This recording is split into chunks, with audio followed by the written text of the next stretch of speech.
Hi there, Chris here. This is my Cheryl's Welcome to Locksport video.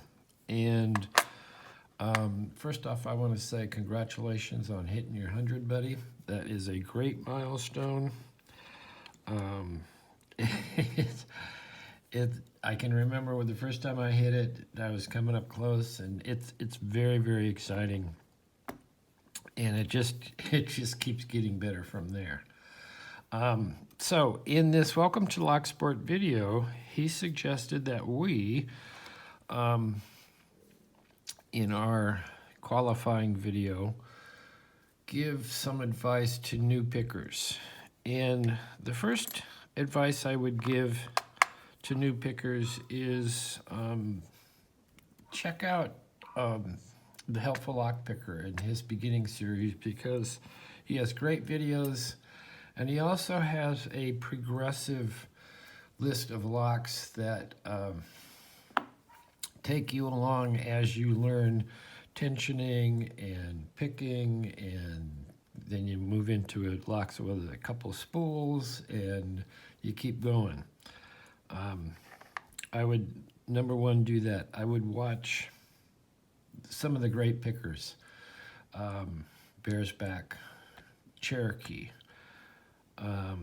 Murloc, Albert LaBelle. Watch these guys, listen to what they say about their tensioning. My bit, I'm going to focus on tension, the tension that you put on the lock. And I myself tend to favor light to very light tension. I think you really only need to put enough tension on a lock just to start getting feedback, just started to get sets. Also varies with different locks, but I'm always on the lighter, certainly the lighter end of the scale for my tension. Also, get yourself some quick set cylinders and practice with those. That's where I started. A lot of times they'll have maybe one spool in them, two spools. Get yourself a Brinks. This has one or two spools, and it gives great feedback.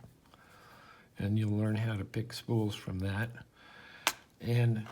But focus, pay a lot of attention to tension, because I think it's really more important than your picking skills to learn proper tension, because that's only going to help your picking skills. Pick your quick sets, pick your Brinks, and get so you can own those locks, that you can pick up this Brinks and 4 out of 5 times pop it within, a minute or two. You won't do that in the very beginning, but as you get better, really get to know them. If you get one of these are nice because you can see what's happening, but you can change the drivers on here. You can take out a bunch of these and just learn how to pick the first 3, or learn how to pick the first 3 with a spool in here. Very good. You could do this, or you can get one of these little Sparrows guys. I think this is easier because you don't have to gut this all the way. I mean, this one you have to gut all the way. This one you can just pick out whatever pins you want and change them out. So you really feel what different tensioning does for you and how it allows you to pick different locks. This particular keyway is a Schlage keyway, which is a nice keyway to start. It's not too paracentric. It's pretty open. But as you progress, a wonderful keyway to learn. And it takes a little bit of learning because you have to sometimes pick around this corner, because it is paracentric, as this Yale keyway. And as you learn how to pick this Yale keyway,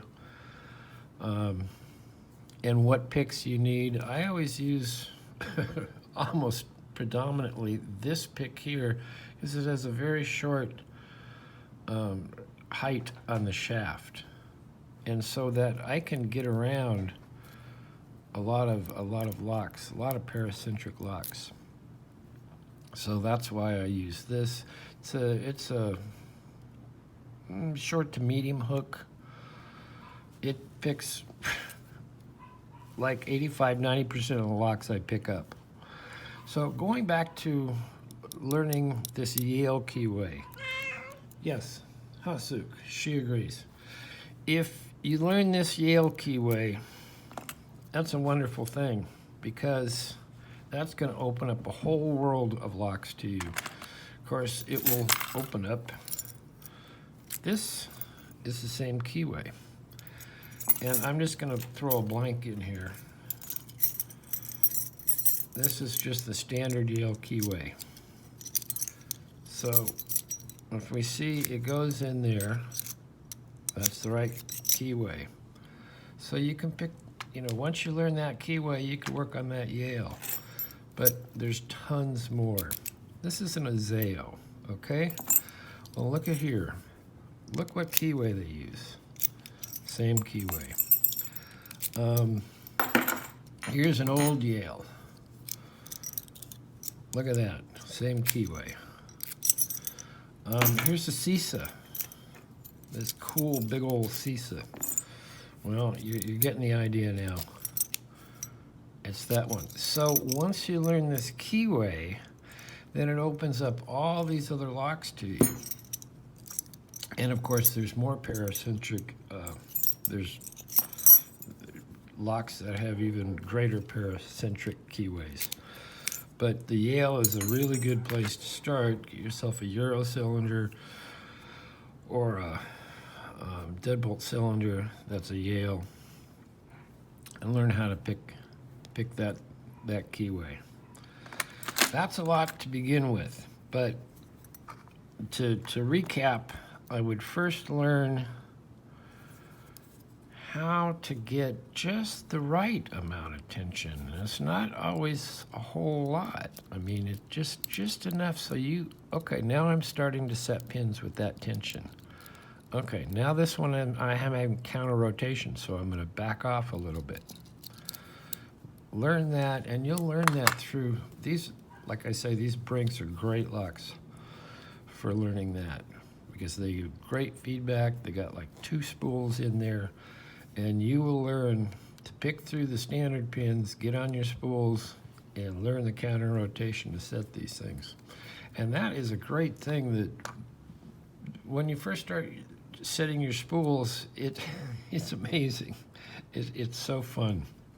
Anyway, I think that about covers it. And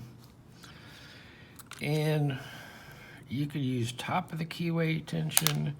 You can use bottom of the keyway tension. As long as when you're using bottom of the keyway tension, you don't pinch the core, so you still have the core floating back and forth for you to be able to set your pins. Anyway, once again, congratulations on hitting your 100, buddy. And I hope this advice is helpful. See you next time.